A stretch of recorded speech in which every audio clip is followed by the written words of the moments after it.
Hello, and thank you for joining us for today's webinar, Neuronal Architecture and Communication within Neurons. My name is Danny Shapiro, and I'm on the marketing team here at Hawks Learning. Our speaker today is Dr. Laurie Slifka of Keiser University. Dr. Slifka has authored questions for our course, Introduction to Psychology. We arranged this webinar so that she can share some of her expertise with you, other psychology instructors from across the country. At Hawks, we understand the value of partnering with faculty in order to create and maintain high-quality course materials. We believe that your expert insight is invaluable, and that is how we were able to connect with Dr. Slifka. Dr. Slifka is a research neuropsychologist with specific expertise in health conditions, such as human immunodeficiency virus with early life stress, that primarily impact brain structures deep beneath the surface of the cerebral cortex. A majority of her research studies incorporate neuropsychological tests and structural neuroimaging. She has also developed research protocols and statistical analysis plans, designed neuropsychological batteries, and created databases for integration of clinical, neuroimaging, and neuropsychological data. She has been funded by the National Institutes of Health for her work investigating brain integrity in individuals with human immunodeficiency virus. Additionally, Dr. Slifka has contributed to numerous peer-reviewed publications and presented work at international conferences. She currently serves as an ad hoc reviewer for several peer-reviewed journals, including Psychiatry Research Neuroimaging, Behavioral Brain Research, Journal of the International Neuropsychological Society, and Neurobiology of Aging. Dr. Slifka has a passion for teaching and utilizes her abundant training and research experiences to inform and greatly enrich her teaching and mentoring practices. If you, the audience, have any questions during the webinar, please enter those into the Q&A box located on the panel at the top or bottom of your screen, and we will address them at the end of the talk. Additionally, I believe Dr. Slifka will have a little Q&A for you in the chat box at one point during your presentation, and you can find that on the panel, the same panel there at the top or bottom of your screen. And on that note, I would like to hand it over to our presenter. All right. Hi, everyone. Thanks for coming today. And Danny, as always, thank you so much for the warm welcome. I always prepare myself to talk a little bit about myself, but you do such a nice job at the beginning, so thank you for that. So today we're going to talk about neuronal architecture and communication within neurons. And what I've heard at different conferences, especially when talking about the introduction to psychology curriculum, is some faculty don't feel as comfortable teaching the behavioral neuroscience component of that course. And I know when I was starting off teaching that course, there were some intricacies of this process that I did actually feel a little bit uncomfortable with when I was a graduate student in neuroscience. So hopefully this can help with your knowledge and with your teaching as well. As Danny said, feel free to ask any questions, and I will certainly get to them at the end. And in advance, please excuse any technological glitches. I try to do the best I can with this webinar platform, but I'm not perfect. So I don't really think we have to go very far into this because Danny did do such a nice job introducing me, but I have a PhD in psychology with an emphasis in behavioral neuroscience from the University of Missouri, St. Louis. I currently serve as a professor of graduate psychology at Keiser University. I work with PhD and master students in both general psychology and industrial organizational psychology. I hate saying expertise because I don't think I'm an expert. I think I know a lot about certain health conditions. These all may seem very diverse, but what they have in common is that they primarily impact the subcortex. So if you take the brain and you flip it over, what you see is the subcortical regions or the subcortex. And these three conditions in particular generally affect that region. The way that I study these is through the use of neuropsychological testing, also known as cognitive testing. So giving people tests of their memory, processing speed, executive function, so on, and neuroimaging with a specific focus on structural neuroimaging. And if we go even further, diffusion tensor imaging, which maps the white matter pathways of the brain. We're going to talk more about white matter, surprise, during this talk. hopefully you would find research interesting. What I tell my students, which is kind of a silly joke, is if they're having insomnia or any trouble falling asleep, here's my research profile if you want to read a little bit further about what I've done. Alrighty. So I always like to provide a quick roadmap or overview so everybody knows where we're going with this. So we're going to start off pretty basic, answering the question, what is a neuron? I imagine many of you know what a neuron is, but I'm going to review it anyways. Then we're going to talk about the architecture. So we're going to talk about the specific components of the neuron. With that, we're also going to talk about classifications. So both the structural classifications and also functional classifications. And then, as promised in the title, we're going to talk about communication within neurons. So neuronal communication throughout the entire brain is a very complicated process. So typically when we talk about communication, we talk about communication within neurons, so what's happening on the individual neuronal level, and then we talk about communication between. So the idea is to possibly have a session in the future where we talk about communication between, because there are so many complexities in both systems. This is how I typically break it down to my students. We talk about one and then we go into the next, okay? So just to start off, what is a neuron? For those of you that attended my last session on neuroimaging, I am gonna have some repeat information, so just hang tight, but there will be a lot of new information as well, I promise. So what I wanted to do today was just start off with everybody reading this for me. I wrote it this morning, and I was wondering if you could just, you know, we are into peer editing, obviously, in science. So if you could just give it a quick glance and let me know what you think of it. So I'll give you a second to read it, okay?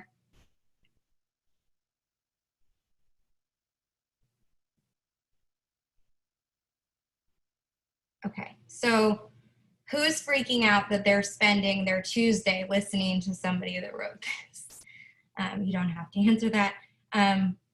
So obviously, this is meant to serve a purpose. I didn't actually write this morning. I want you to edit it. Why did I show you this? Okay. Well, chances are you could read this, correct? So the letters are all out of order, but I imagine that you could read according to research at Cambridge University. It doesn't matter to what order the letters, so forth. So I think this is such a wonderful example of how amazing the human brain is. So you can take these scrambled up letters and you can make sense of it. So I think this is a good place to start, okay? So just on this like macro level, the brain is super cool. And this is why I study it. People ask why I do what I do. The brain's really interesting. So the human brain is fascinating. Here's an image, sorry for you that have weak stomachs.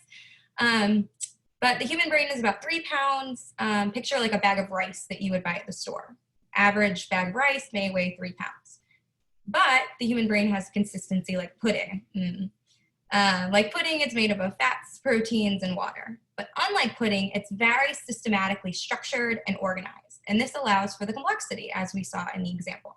So it allows you to simultaneously read what I put up on the screen, to breathe, to think, oh, this girl's crazy because she's having me read this, to maybe think about what you need to get at the grocery store later today, and all these other functions that are all taking place at one time, okay? So this even is further evidence that the human brain is really awesome. Maybe I'm biased. So how does this small package provide such a powerful punch? I think you know where I'm going with this.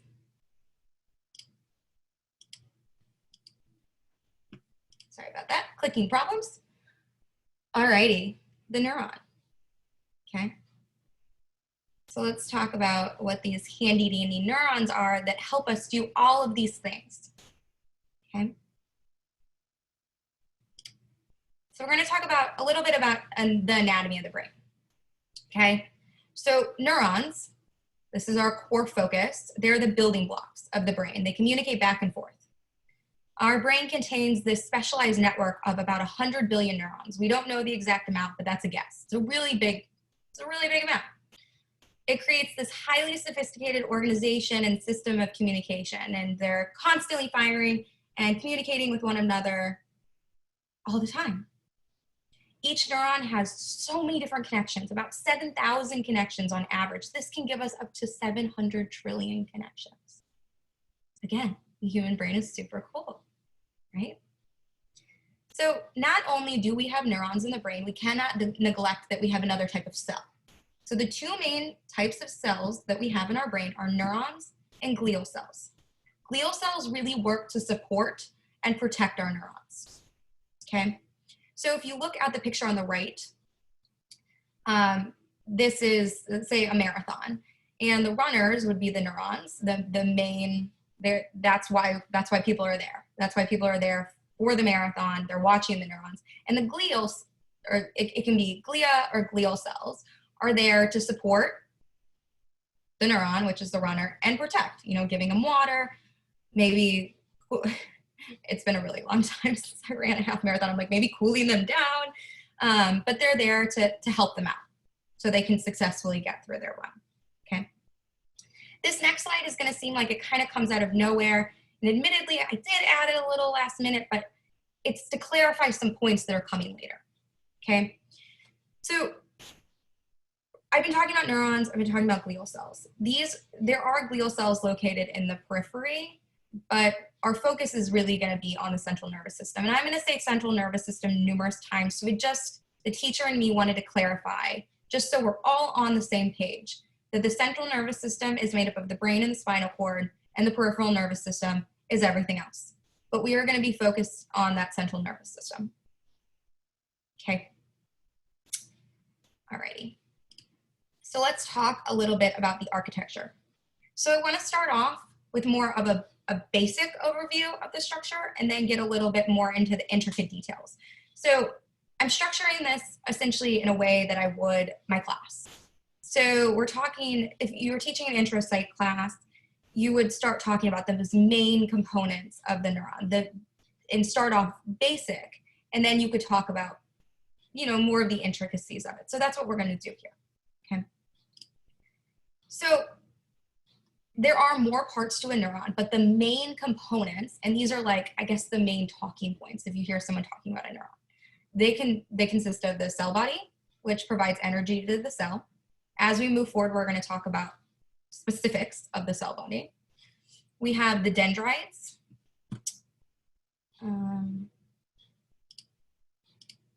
So I thought I could point, but I don't want to mess anything up by changing anything. So I'm going to talk you through it, okay? Well, actually, oops, yeah. So I'm going to talk you through it so I don't mess anything up. So you have, the dendrites are those spiky, like tree-like things that extend from that circle. That's the cell body. And the way that I like to remember the dendrite, it was actually one of my professors, it's an undergrad. I know the exact professor, I just don't know what class it was. He told me to remember it by, it's a listening end. It's listening for the signals. It's taking the signals in. I've always remembered it like that. So the dendrites are the listening end, and then the axon, which is that long structure that you see that tails off from the cell body, and it's surrounded by those green, this is me trying to talk you through it without pointing, the green cylinders is the axon. So let's stretch out our hand, like the picture, and let's use this hand model to understand the parts of a neuron, okay? So our palm would represent the cell body.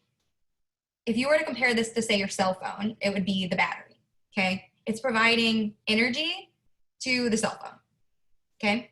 Our fingers, our little, if I have it, like they have it, our fingers would be the dendrites, and they bring information into the neuron. They're the listening end. So if we think of a very old school cell phone with an antenna on it that you can see, think of it kind of like that. I mean, obviously we have antennas, but if you think of it like sticking up, this car phone.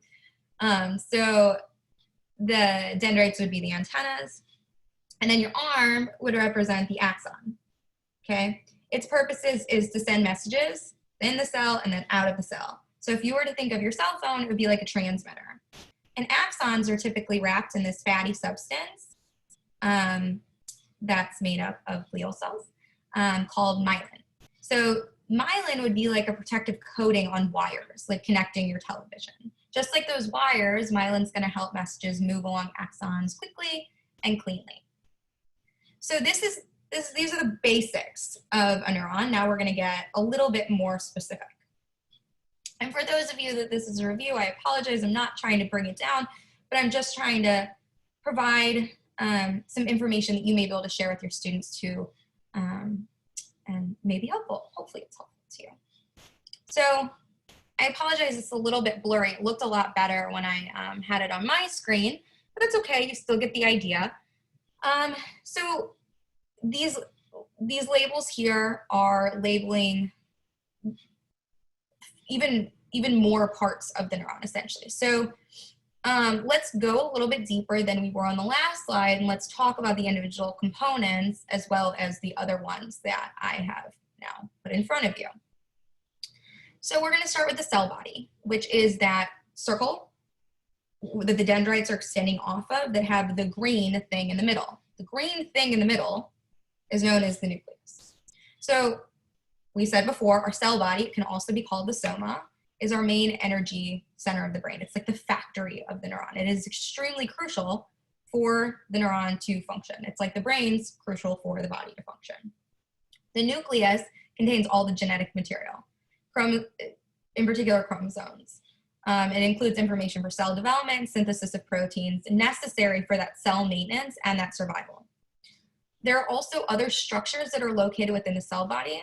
I'm not going to go through all of them, but some include mitochondria, which helps provide energy and fuel for the cell, microfilaments and microtubules, which creates a system of transport for materials within a neuron. It could be used for structural support. And importantly, what we have is a cell membrane. We're going to come back to this, so remember this. A cell membrane or neuronal membrane serves as this barrier. It's like a protective layer. It's a barrier of the cell to the outside. So it encloses the cytoplasm, which is the fluid within the neuron that contains all of the cellular material. And it excludes certain substances from getting in and bathes the neuron. It's also responsible for keeping certain ions and small molecules out of the cell, accumulating nutrients and rejecting harmful substances, so it's really keeping it safe, catalyzing enzymatic reactions, establishing an electrical potential inside the cell. That's really important for the action potential, and we'll talk about it. Establishing an electrical potential inside and outside of the cell, conducting an impulse, and being sensitive to particular neurotransmitters, which we're going to talk a little bit about this time, and more so when we talk about communication between. The dendrite, that listening end, is the main apparatus for receiving signals from other cells. Okay. The axon, which is that strand that we see with the yellow covering it, at its most basic is this tube-like structure that carries the electrical impulse. It's going to be where the action potential takes place. We're going to talk about that, the communication. Okay. It is what will allow signals to pass from one neuron to another. This label is a little bit odd, but where you see the label for axon, that's the start of the axon. But that particular area right there is what we call the axon hillock. It serves as a junction between the cell body and the axon, and that's where the action potentials are going to start. So that, yes, this is the axon, that arm-like thing, but that particular area right there is called the axon hillock. The myelin sheath. So some axons are covered with myelin, which is that fatty substance. It's like the rubber coating, remember, on the TV wires. That serves as insulation. It helps the signal pass through the axon quickly. Schwann cells are what you see in the middle there. Those are glial cells, and they help form the myelin sheath. Nodes of Ranvier are the middle gaps that you see in the myelin. So it's those little purple structures that you see. It allows transmission of the action potential to move even quicker. And then the axon terminal is the end point of the axon, and this is where information is sent from one axon of a neuron to the dendrites most of the time. It's most of the time dendrites. Sometimes they can be sent to different areas. That's for next time. But it's sent from one neuron to another via that axon terminal at the end. So I think I got a little all over the place with this, but nonetheless, we can just give it a shot. So what I wanted to do was a little bit of a quiz. And when I say that to my students, they freak out, but this is just for fun. One of them has 2 answers, so don't worry too much about it. But I wanted to see if you could label the structures that we talked about. So we'll see how this works out with the chat. Don't feel pressure to participate. If you want to participate, we're happy to have you participate, and don't worry too much about getting the wrong answer. This is just for fun. So number 1. So I'll give you a hint for number 1. It's my fingers. So what would number 1 be? Good. All right, Charles, on it. Okay, what about number 2? All right. Yep, number 2 would be the nucleus that's located in number 3, which is the cell body, which is also known as the, this is an extra quiz question. The cell body can also be known as the soma. Okay. You guys are like way faster than my students. Okay, number 4. Yeah, myelin sheath surrounding the axon. And then 6 or 5, I skipped. Yep, 6. Yep, nodes, and then 7. Yep. Okay, that was very, very good. All right, good job, guys. A+ for everyone. Okay, our terminal buttons. Yep. All righty. So now we're gonna like take it to like more of a macro level. So it's like, what is she doing here? So I just liked, when I was learning this stuff, and it was a long time ago, and it seems like a lot of you guys already know this stuff, but when I was learning it, I just couldn't put anything in context. I was thinking of everything as separate, but I couldn't understand what connected to what and what was the component of what. It was just always confusing for me. And it's interesting that I ended up getting my PhD in behavioral neuroscience because it was always the thing that challenged me the most. So I think I just wanted to torture myself, I guess. But if you came to the first webinar, you saw the slide, we talked about it, but I want to revisit it. So we started off by talking about the brain as a whole. Then we talked about why the brain carries such a powerful punch. The reason it has that punch is because of neurons. So let's talk about the placement of the neurons in the brain and the structures that it essentially makes up. So we have 2 main types of brain tissue. We have gray matter, which makes up the surface of the cortex. And if you think of structures that you've heard of most likely before, like the hippocampus, amygdala, hypothalamus, they're gray matter structures. These structures are made up of cell bodies, axon terminals, and dendrites. Okay.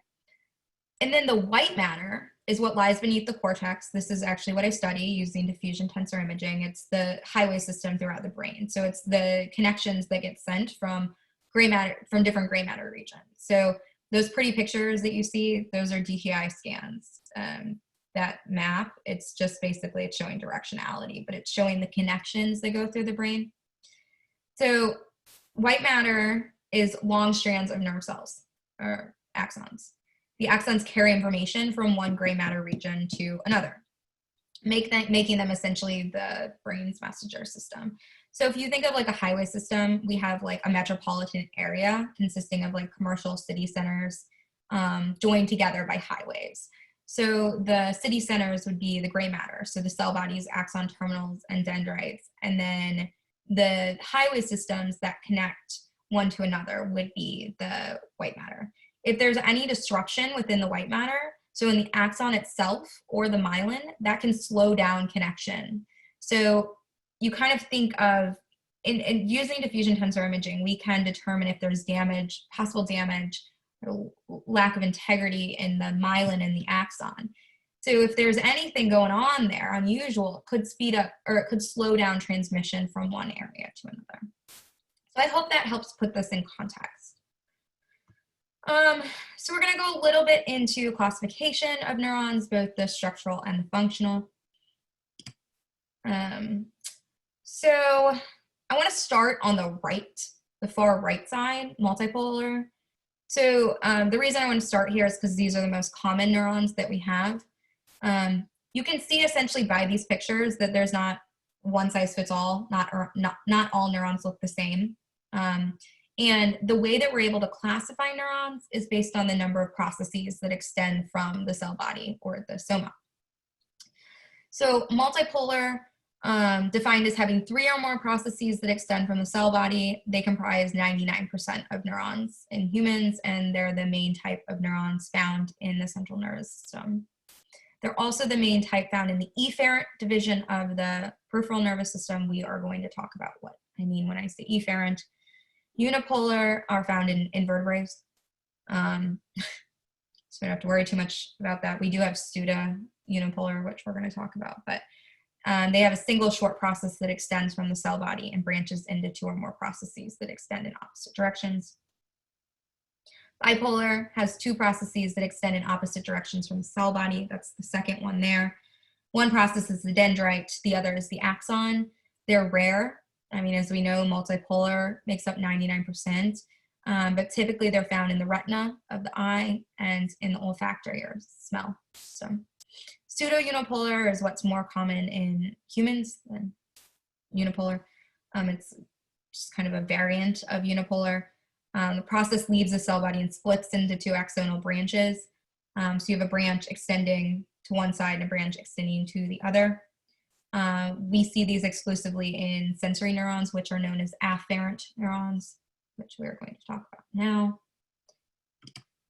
So neurons are classified according to the direction that the signal travels in relation to the central nervous system. So CNS, central nervous system, brain and spinal cord. Okay, it classifies them into 3 different categories. So we have afferent or sensory neurons. They transport information from sensory receptors, so like say it's in your finger, or internal organs towards the central nervous system for processing. Almost all of these are pseudo-unipolar, okay? So towards the CNS, this can get confusing, but I think of it away from the body, okay? So say you pick up a hot coal, I don't recommend that you do that, but sensory neurons with the endings in your fingertips will convey the information to the central nervous system, hey, this is really hot, okay? Once that information comes in that, hey, this is really hot, something has to be done, right? It's not enough for a signal just to be sent that says, hey, this is really hot. That's not a very good system, right? So we have efferent neurons, which are also known as motor neurons. They transmit information away from the CNS, okay? So it conveys, gets information from other neurons, conveys information to muscles, organs, and glands. Motor neurons are typically going to be multipolar. So if you picked up that hot coal, the motor neurons would cause your hand, after that signal it's sent back, cause your hand to let go of that hot coal. Interneurons are more of a mediator that work in between the sensory and motor pathways. And highly involved in the signal integration because those 2 systems need to work together. Okay. So this always happens. Danny was like, how long is your talk going to be? It's like 30 minutes. I always talk over. I should know that about myself. Alrighty. So no more quizzes, no worries. But we're going to talk about now communication that takes place within neurons, which is also known as action potentials. And you all seem like experts, so this is probably something that most of you have heard before. So this looks familiar, right? It's a neuron. We're back to this. So now we're going to talk about what takes place in that neuron, that signal that's being sent, particularly at the level of the axon, okay? So we just talked about the classes of neurons. So from that, we can make a generalization that neurons have basic functions, these 3. They receive signals, so they receive information. They're receiving information from sensory, from your senses, okay? Where do they receive information? The listening end. They receive information at the listening end, the dendrites. So that's where the signal comes in. They integrate the incoming signals, so if there's multiple that come in at one time, to determine whether or not the information should be passed along. Is this strong enough to be passed along? Does this need to go through? And it communicates signals to other neurons, which we're going to talk about next time, or muscles or glands. We're also going to talk about that next time. Okay? So essentially what this process looks like when it reaches the level of the axon hillock is what's called an action potential. It occurs when information is sent down the axon away from the cell body. And it can create what's called, or what's known like a spike or an impulse for an action potential. An action potential is this explosion of electrical current that's created by what's called a depolarizing current, which we're going to discuss shortly.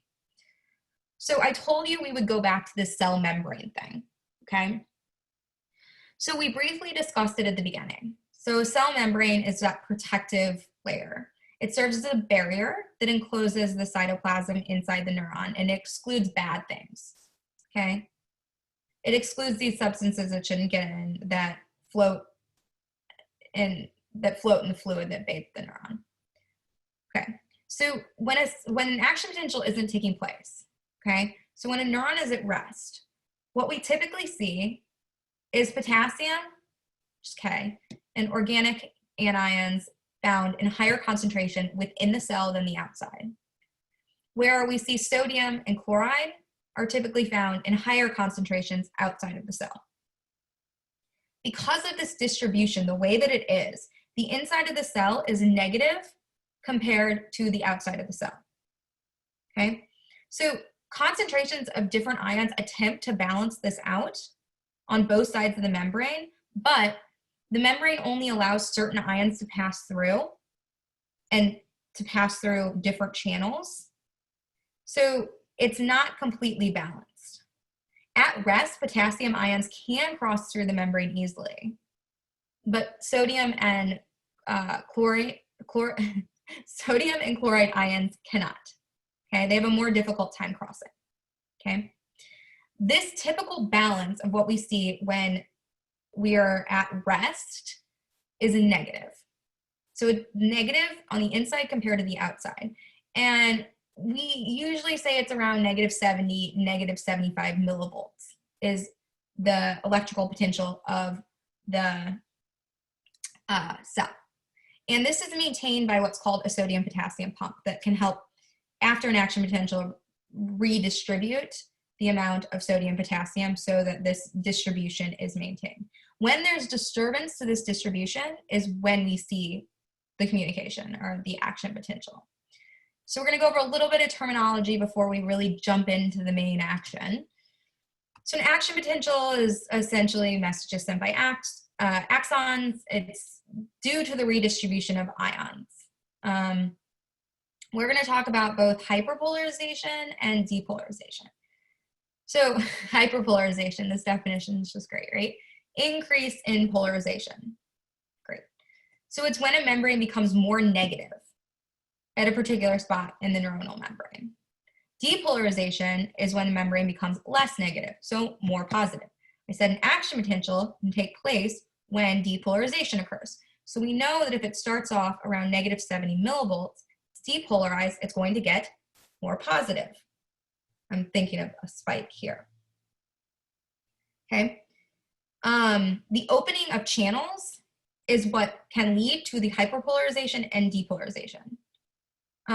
Opening of channels that let positive ions in or out and negative ions in causes hyperpolarization. So the opening of potassium channels out of the cell and chloride into the cell becomes more negative. Depolarization would be let positive ions flow into the cell, so becoming more positive inside the cell. So an example would be the channels letting sodium, positively charged sodium, into the cell. Okay. So I keep doing this, and this is why, because this is how I think of it. This is what an action potential may look like, and it happens very rapidly. So you have a signal that comes in from the dendrites, and then it's sent, and if it's a strong enough signal, it can lead to this depolarization, okay? So it's an explosion of this electrical current that's created by depolarization. Okay, that means that some event or stimulus causes the resting potential to move closer to zero millivolts. So we start off around -70, and so it is causing it to become more positive inside the cell. When depolarization reaches around -55 millivolts, a neuron will fire an action potential.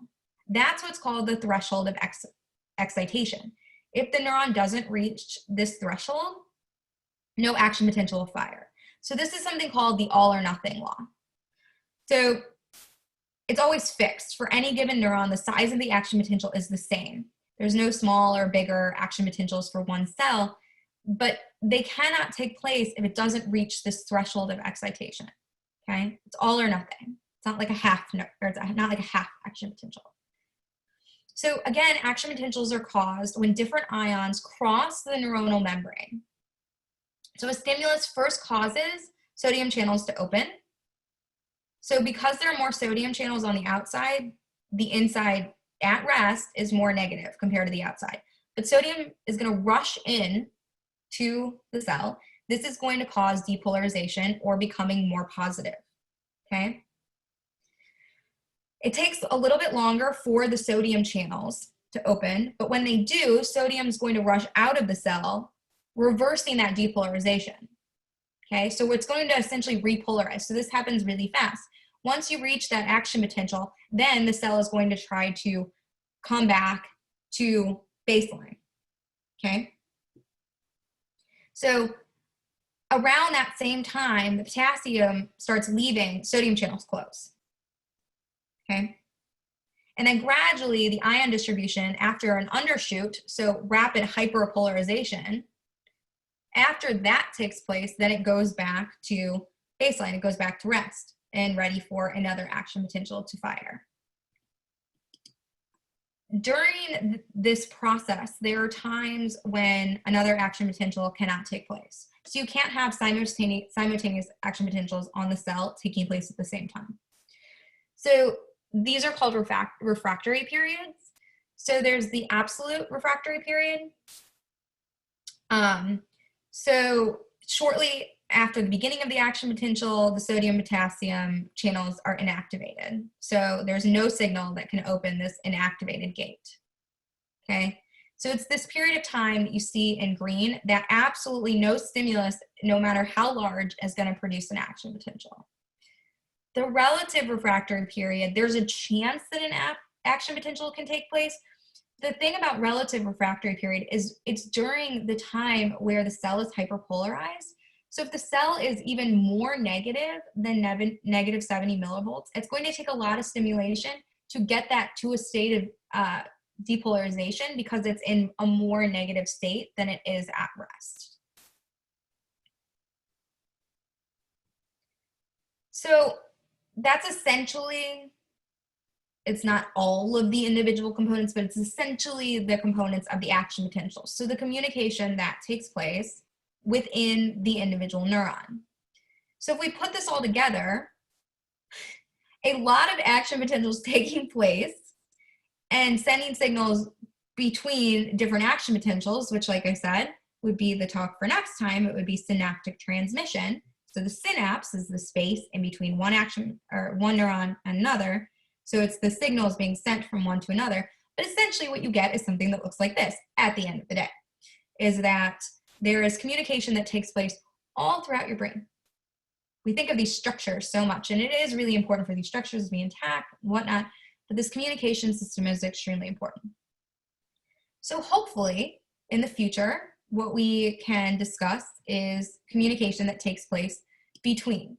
So like I said, this is called, I just want to get you excited for what's possibly to come and get you reading more.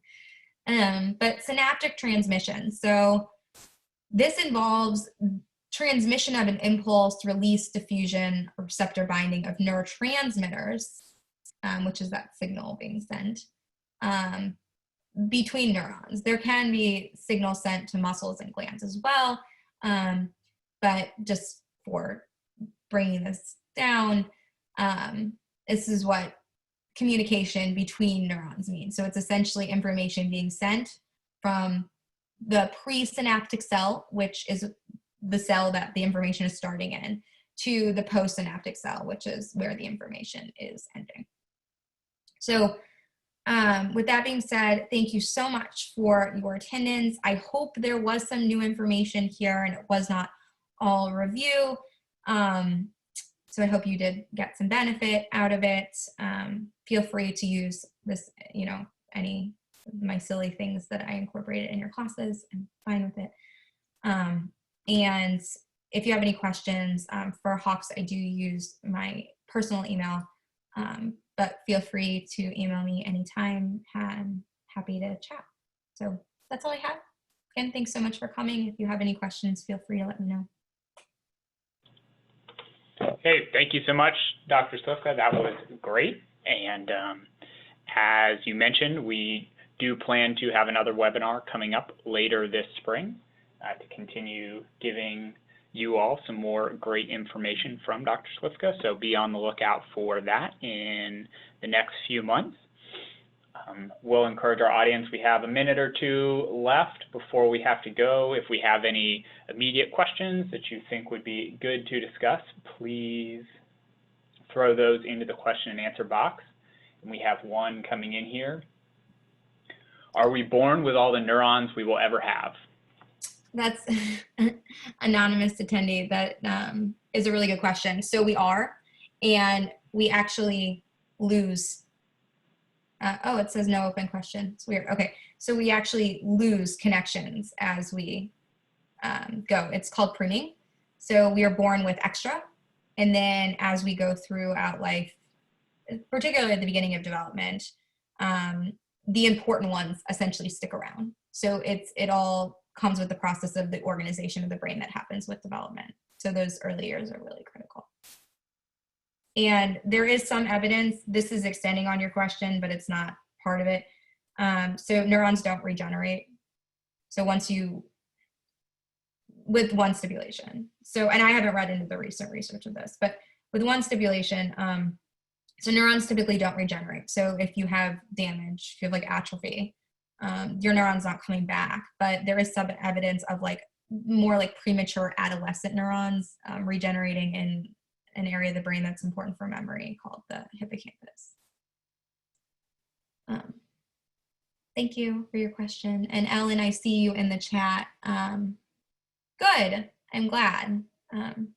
I know, you guys teach, and an example, I know statistics fairly well, particularly the basics like correlation or regression, but there is, and I'm not saying anything about myself at all, but there is, I'm not saying I'm a great teacher by any means, but there's this teacher that I work with that is just so phenomenal in teaching statistics. And so I go to all of his seminars just so I can get teaching tricks, I can get ideas for teaching.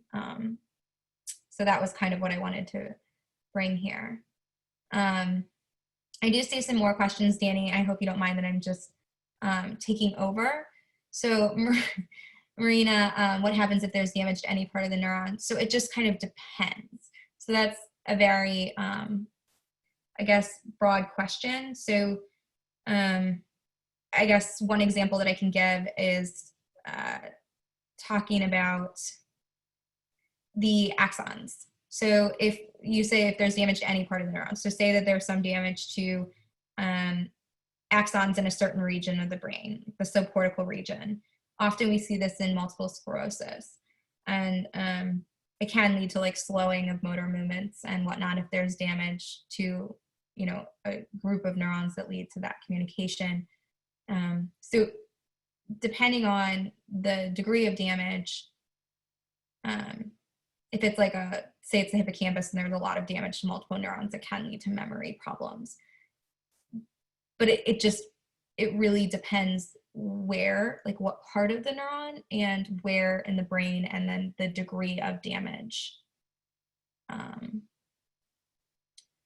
I hope that helps. It's very open-ended. So typically, Maxim, I hope I'm saying that right, And I don't read new neuroscience research every day. I'm primarily a teaching instructor, so I'm not going to go into these saying I know all the recent research in Alzheimer's disease. I used to because I worked in a lab in Alzheimer's disease. To my knowledge, there is some evidence of lower axonal and myelin integrity in Alzheimer's disease, but primarily what we see is damage to the gray matter structures, so like the hippocampus and whatnot. We see more atrophy, and if you go back to what gray matter is made of, then it would be the dendrites and cell body of the cell. But I would encourage you to look up, honestly, because I'm not going to claim to have read all of the research in Alzheimer's disease, and there's a lot of funding in Alzheimer's disease, and I'm so glad that there is. But I would encourage you to look up like diffusion tensor imaging studies in Alzheimer's disease to find out further information, because there's new stuff coming out every day. MS,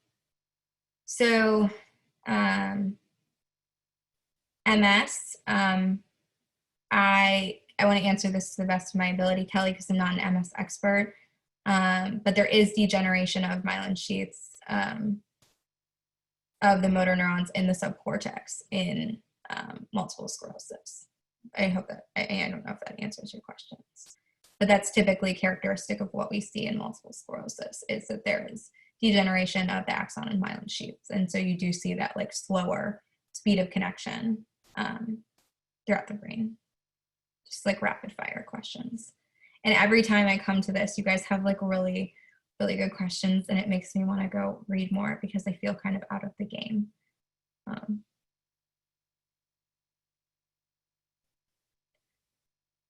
Oh, gosh. Kelly, that's like that's a really good question. And I'm going to answer it in a different way, I think.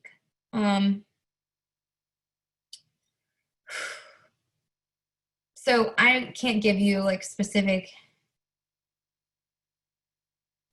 information on, because there's so many lifestyle factors that can be linked to certain things, but we just don't know. I guess I'm trying to think of an example, like drinking, like heavy alcoholism can damage the brain. And so I guess in that instance, yes.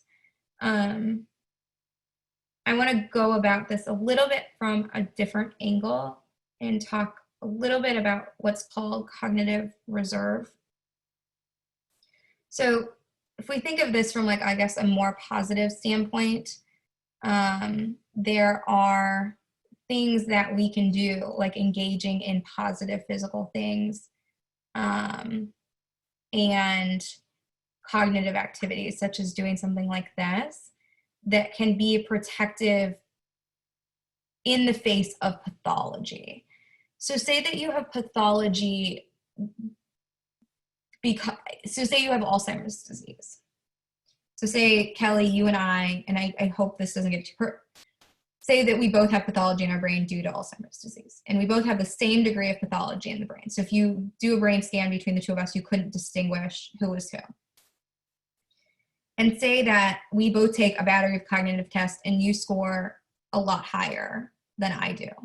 But we have the same degree of pathology. So the question becomes, why are you scoring higher than I do?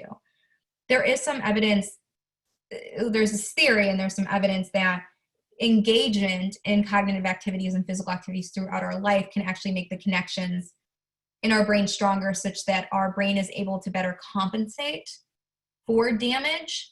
So I know that's going about your question in a little bit of a different way, but there are lifestyle factors that can damage the brain. So that is the answer to the question there. And alcoholism, as you brought up, is one of them. And then there are also things that we can do throughout our life to protect us even in the face of degeneration. And Paul, yes, there are particular cells that are not myelinated. Not all cells in the brain are myelinated. Oh my gosh, there's going a lot of questions.